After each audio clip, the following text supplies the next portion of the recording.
You're listening to Tarazi Tuesdays with the Bible as Literature.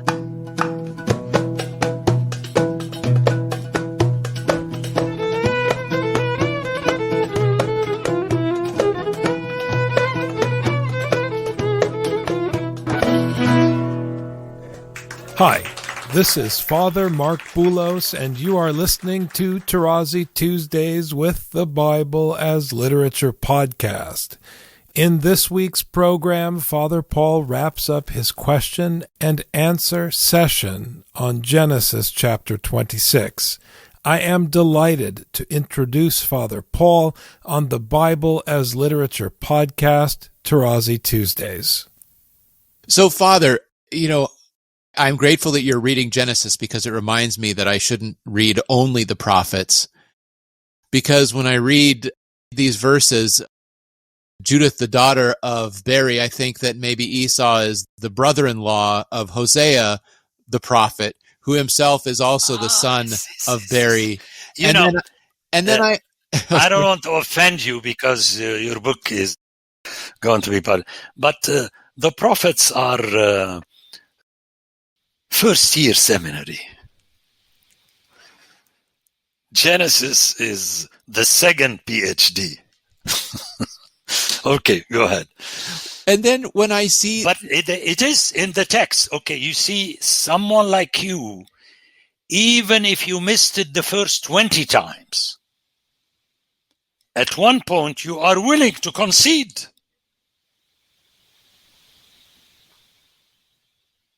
That is all I'm saying. Now, you can draw a conclusion different than mine. That is not the issue. But you and I would be talking where the others, as Judith and Beri. And I think this should be curtailed more and more, and have the people... a student of 25 years ago told me on a Zoom session, Abuna, don't worry, you're always present with us. He was a priest in northern Syria, and at one point, when they were able to push out ISIS and so on, the mayor invited him to speak, and he spoke so well that the mayor told him, how come we never heard of you, we never spoke, and so on, and we would like to invite you more. He smiled at me on the Zoom and said, I answered him, it's because my teacher told me many times, the human being on purpose has 2 ears and 1 mouth. I heard it 25 years later. It works. It works. He's a priest in Brazil now. Following on that question, then my other second favorite is, of course, Ezekiel, and Ezekiel 16, reminding them that their mother is a Hittite. And here we have Yehudit, who is a Hittite, who then is the mother of the children of Esau, as opposed to the children of Isaac. So I guess my actual question is, okay, I see these connections going on. Maybe they're helpful, maybe not. You see, Ezekiel, I'm an Orthodox theologian now. Ezekiel foresaw that you were going to ask this question. That's why he added a third sister, Sodom, in the story of chapter 16. Meaning that we are all in the same Shebat or the same pit. If the pit has water, then you call it a well and becomes a midbar. But if the pit is the dungeon, then remember Jeremiah and the same word, bor, be'er. I'm expanding your question to teach the hearer that yes, it is there. And we are invited to make sense scripturally of it, not to make it fit with the Nicene Creed. to make it fit with it. And that is, it's a big book. It's a long story. And the point, I think, is that everybody is together. Let me move in another direction, which I mentioned in my book. I'm going to revisit that. That Rachel technically is ousted from having been buried in Hebron. She's buried in Ephratah, which is Bethlehem. Now, this is functional. When we get there, I'm going to refer to that. When we get there, that is the same root as Euphrates, Farat, and Para, which means to spread. Its connotations. This led me just to tell you how I follow the intent of Scripture, and I made fun of my son Bassam's, one of my son Bassam's favorite, Elon Musk, who wants to make out of Mars another Eretz. Once this is done, then the scriptural text will apply to Mars. And people don't like me when I talk like this. In other words, what's the big deal? Leave Mars the way it is. At least it's pure and pristine. You want to make it another Earth to be cursed in chapter 3? And then I said even more in my book.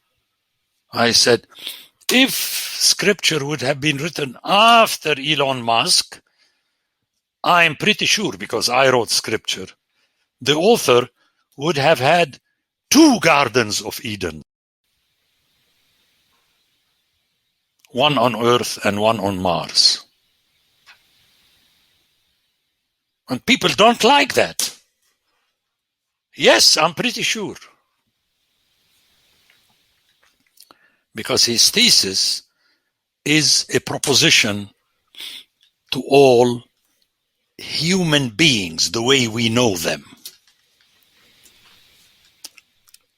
Notice how the whole issue of Mars is colonizing Mars, the way the Greeks did in Asia Minor.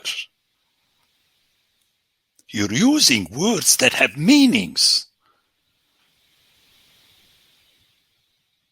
First, we tried to find Martians. We haven't found them. I don't think we're going to find them. So the second thing is you colonize. But the scripture is telling you that the colonizers, even after 300 years, will be as much as Adam as their forebears were.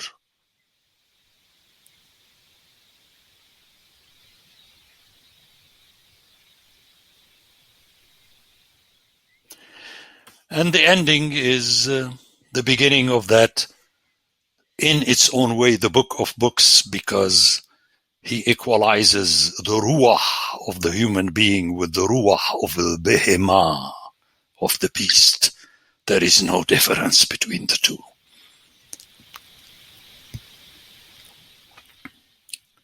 It starts with vanity of vanities. I have tried, I have learned, I have checked, I have and brought all the possible knowledge, and there is nothing new under the sun. And I like this text because until further notice, both planet Earth and planet Mars are under the sun. You see, I irk the literalists because when I want, I play the game.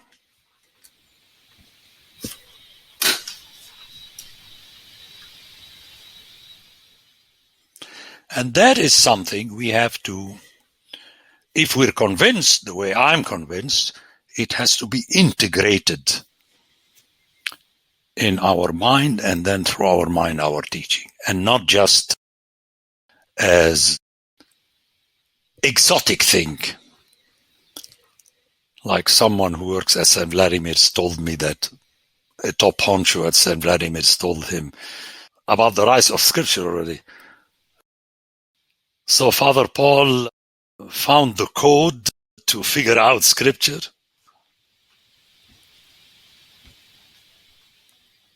You know, you make fun of that because you can do whatever you want.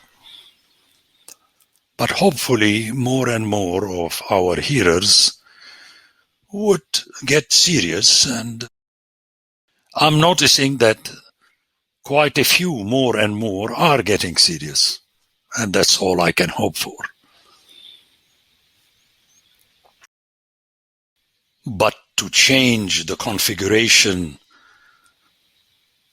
of St. Paul, Minnesota, where you have two constructions vying to top one another, which I see every day, St. Paul's Cathedral and the Capitol.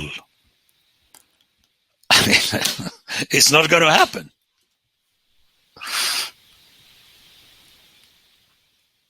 But thank God for COVID, because for 1 year both were closed.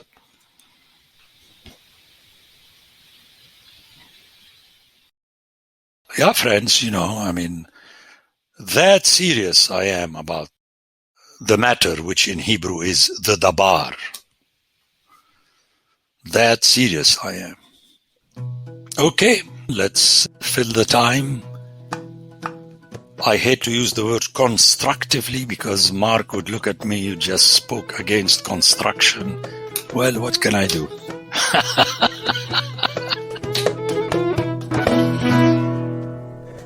The Bible as Literature is a production of the Ephesus School Network.